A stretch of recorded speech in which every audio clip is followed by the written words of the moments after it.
Today we are going to learn types of novels. There are 11 types of novels. In it we are going to learn more about a realistic novel, picaresque novel, historical novel, epistolary novels, gothic novel, autobiographical novels, allegorical novels, utopian, dystopian novel, psychological novel, stream of consciousness novel, and Bildungsroman novel. These are 11 types of novels, and here we are going to learn more about all these novels. The first, that is realistic novel. Now, what is realistic novels? The realistic novel is a fiction that gives the effect of realism. Sometimes it is also called as a novel of manner. It is a type of novel that places a strong emphasis on the truthful representation of the actual in a fiction.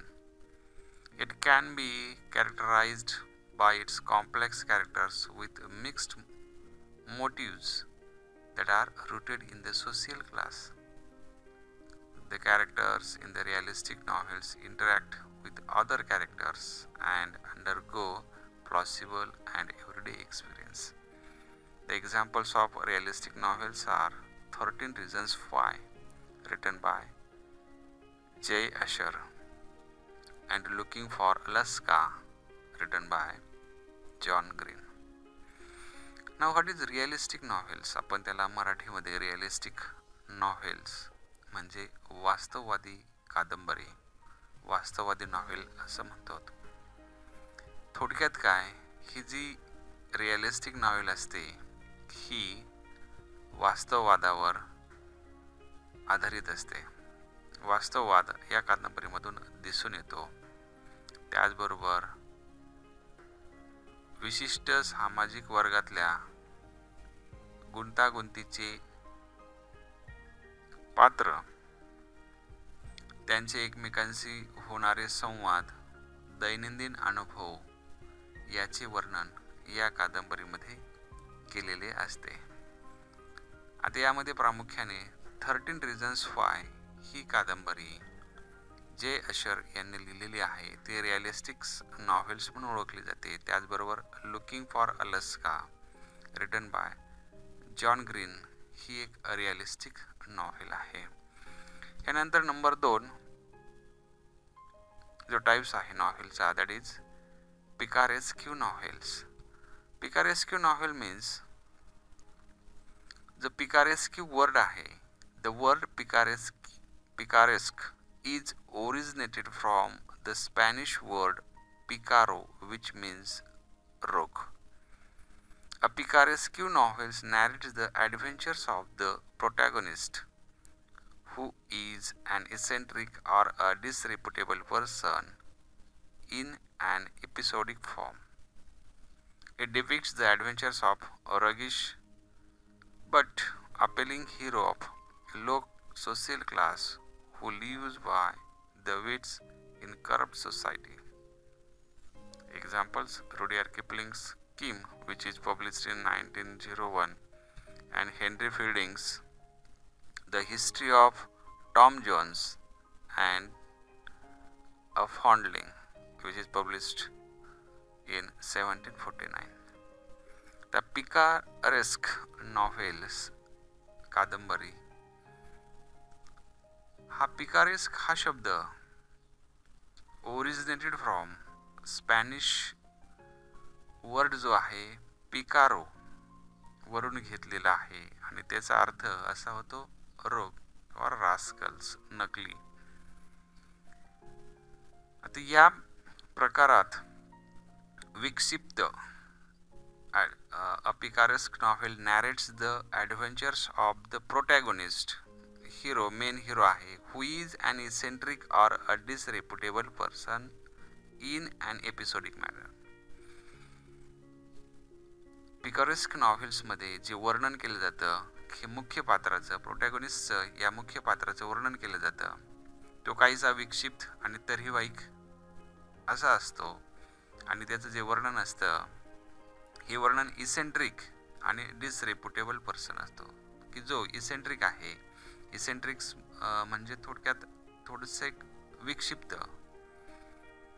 आणि तऱ्हेवाईक प्रकारचा हे पात्र असतं. आणि या पात्राचं जे साहस असतं, ॲडव्हेंचर्स असतं, हे ॲडव्हेंचर्स एपिसोडिक फॉर्ममध्ये केलेलं असतं. आणि याचे प्रमुख उदाहरणे म्हणजे रुडियार्ड किपलिंग लिखित किम नॉव्हेल्स होय, की जी 1901 मध्ये पब्लिश झाली. त्याचबरोबर हेनरी फिल्डिंगच्या 2 नॉव्हेल्स आहेत, the history of Tom Jones and a foundling. यांचं पब्लिकेशन 1749 मध्ये झालेलं आहे. या प्रामुख्याने पिकारेस्क नॉव्हेल्स आहेत. Next type, that is the historical novels. The historical novel means a historical novel is a novel set in a period earlier than that of the writing. It attempts to convey the spirit, manners and social condition of the past age with realistic details of historical past. Historical novel म्हणजे ऐतिहासिक कादंबरी, आणि ही कादंबरी set in a period earlier than that of the writing. लिखाण करण्याच्या अगोदरचा जो कालखंड असतो, ऐतिहासिक कालखंड जो असतो, त्या ऐतिहासिक कालखंडावर लिहिली गेलेली ही नॉवेल्स असते.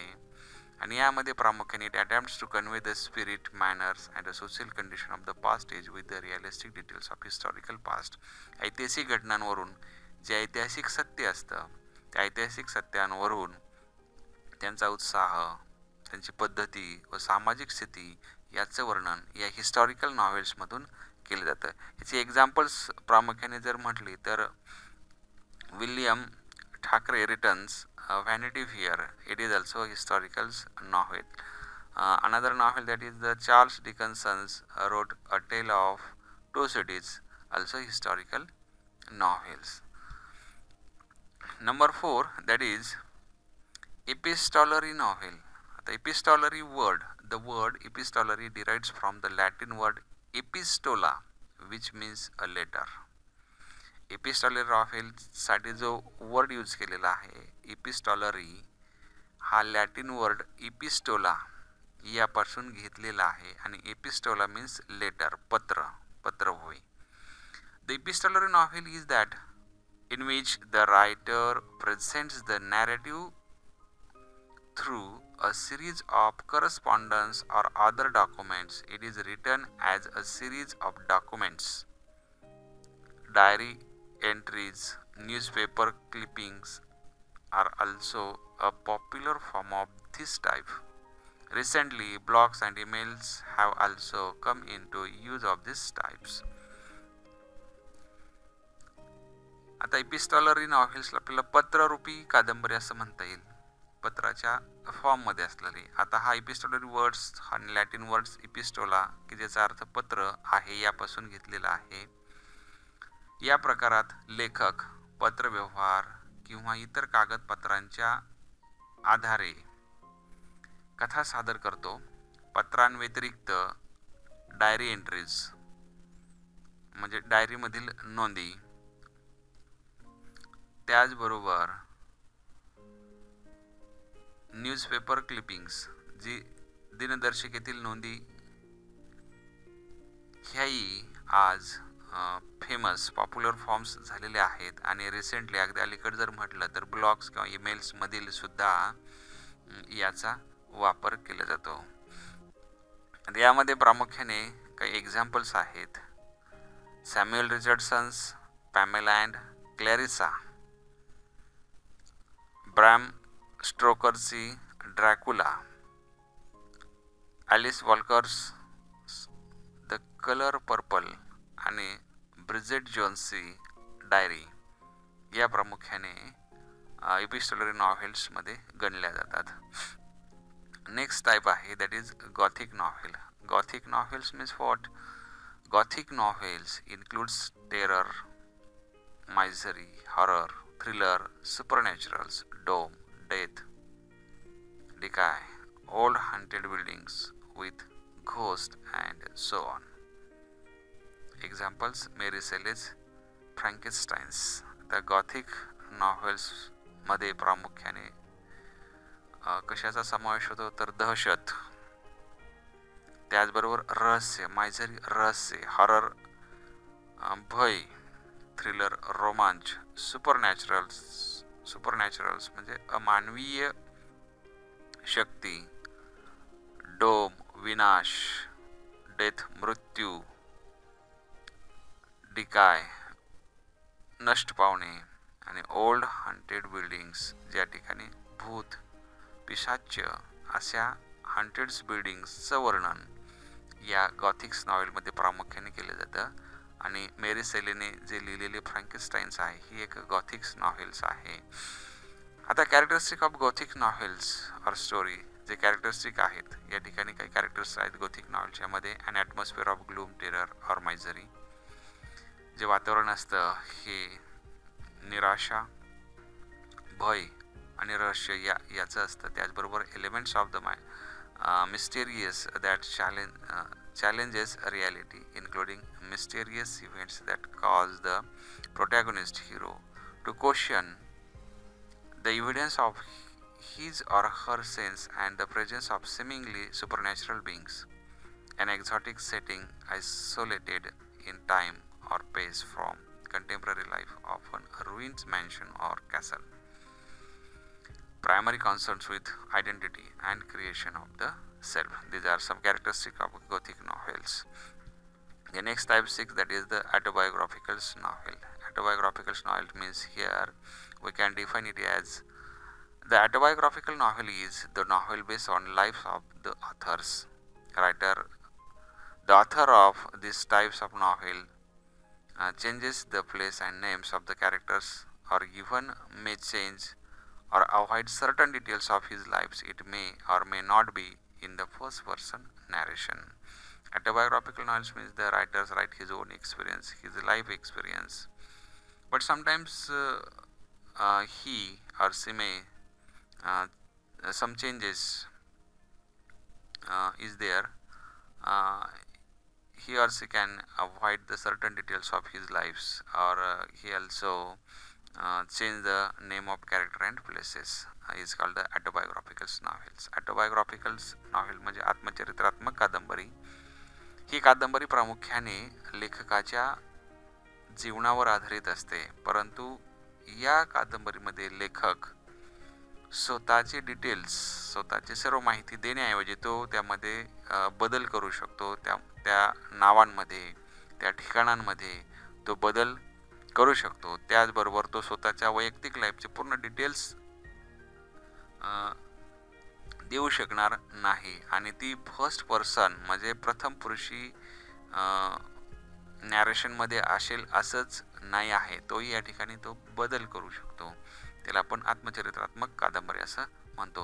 आता या कादंबरीमध्ये एक्झाम्पल जर आपण पाहिली तर Charles Dickinson writes autobiographical novel, that is the David Copperfield and Great Expectations. हे दोन autobiographical novels या चार्ल्स डिकन्सननी लिहिलेल्या आहेत. त्याचबरोबर D.H. लॉरेन्स यांनी लिहिलेली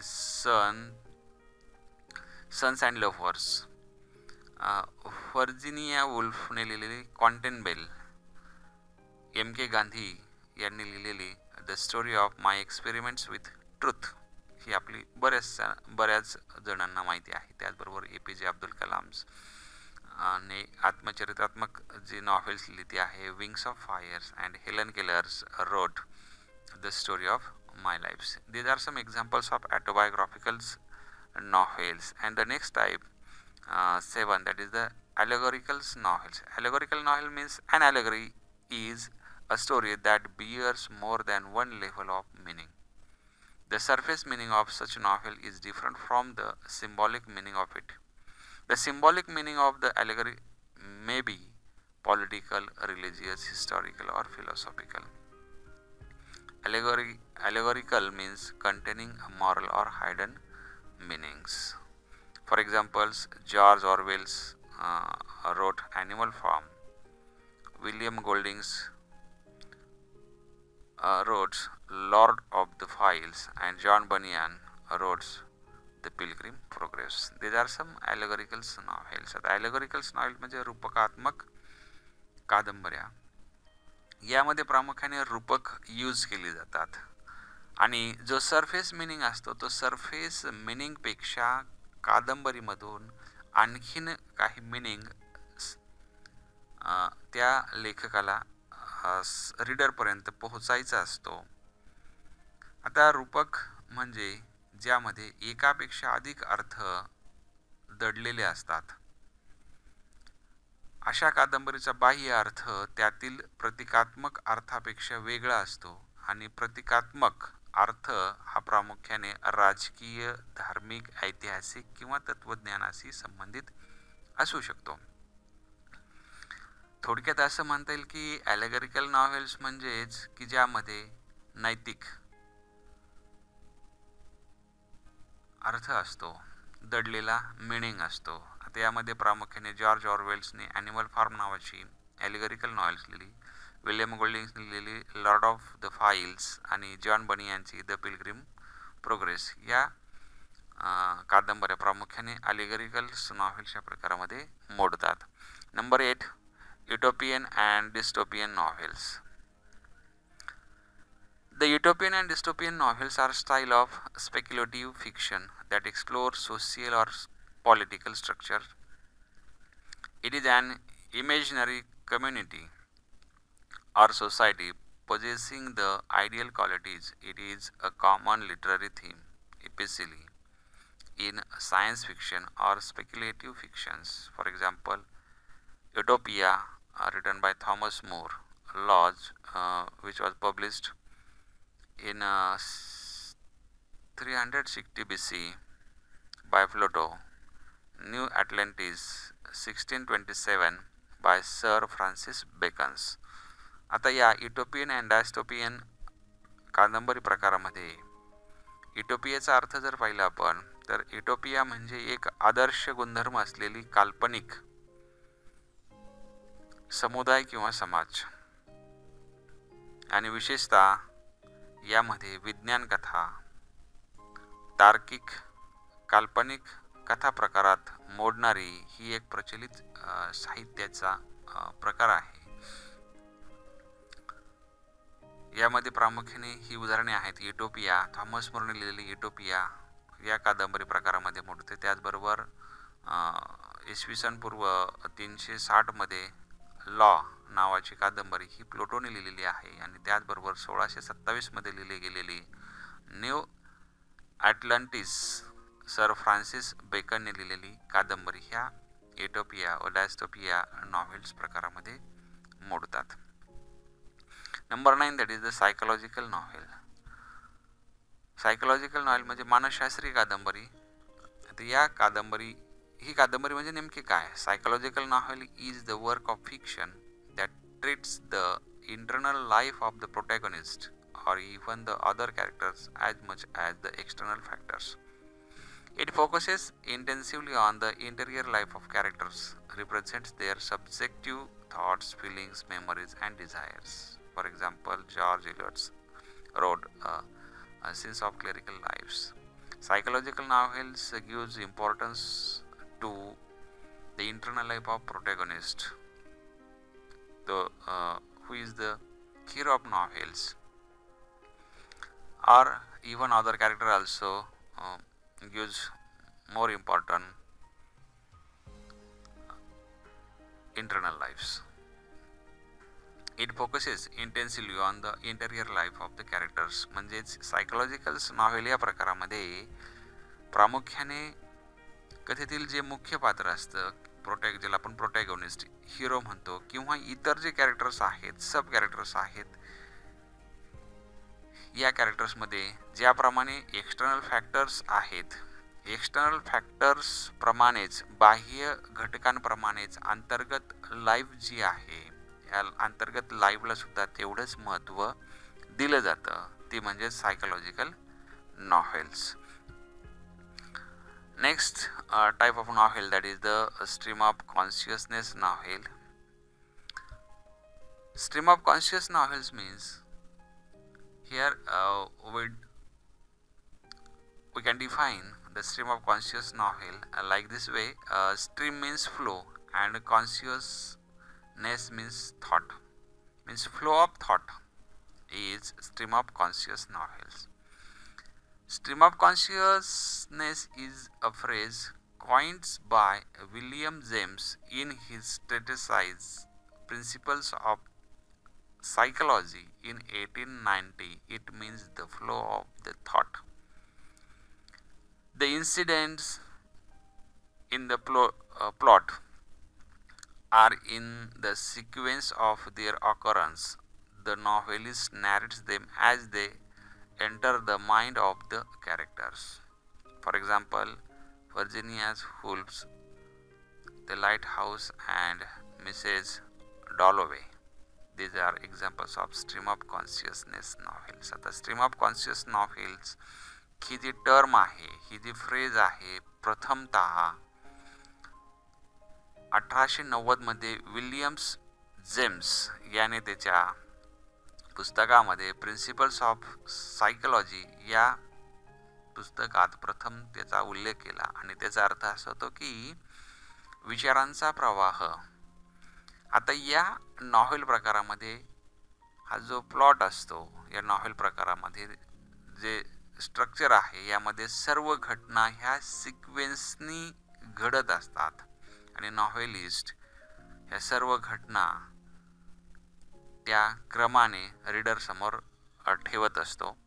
यामध्ये प्रामुख्याने व्हर्जिनिया वुल्फने लिहिलेली जी नॉव्हेल्स आहेत to the lighthouse and Mrs Dalloway हे दोन नॉव्हेल्स हे स्ट्रीम ऑफ कॉन्शियसनेस प्रकारामध्ये मोडतात.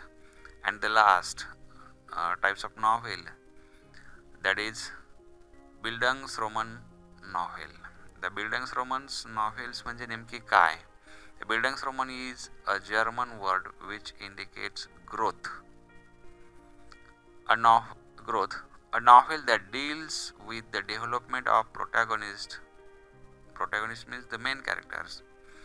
It focuses on the psychological and moral growth of the protagonist from youth to adulthood, in which character change is important.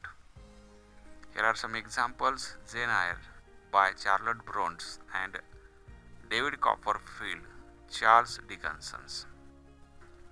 आता bildungsromans नॉव्हेल्सचा जर आपण अर्थ बघितला, बिल्डंग्सरोमन्स हा वर्ड आहे इज अ जर्मन वर्ड.